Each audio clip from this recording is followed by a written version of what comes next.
Hi friends, welcome back to our channel.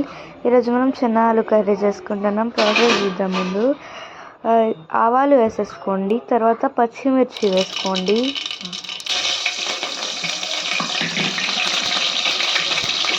పచ్చిమిర్చి ఆయిల్లో fry కావాలి. నెక్స్ట్ టమాటోస్ కట్ చేసుకొని పేస్ట్ వేసేసుకోండి.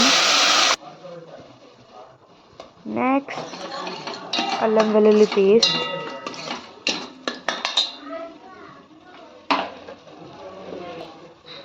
పసుపు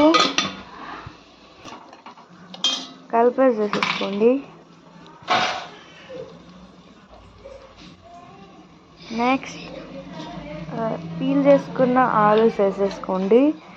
తర్వాత చెన్నా వేసేసుకోండి.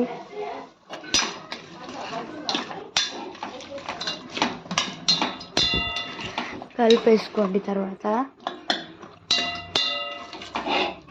మొత్తం కలిపేసుకొని టేస్ట్కి తగినంత ఉప్పు, టేస్ట్కి తగినంత కారం వేసుకోండి. టమాటోస్ పట్టుకున్న పేస్ట్ అవుతుందో అదే మిక్సర్లో కొన్ని వాటర్ వేసుకొని కలిపేసేసుకొని వేసుకోండి.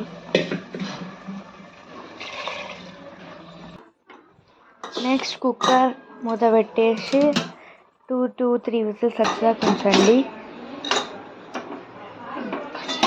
తర్వాత కుక్కర్ మూత తీయాలి. అప్పుడు కర్రీ ఉడికినట్టు చూడాలి మనం. అంతే. Thank you.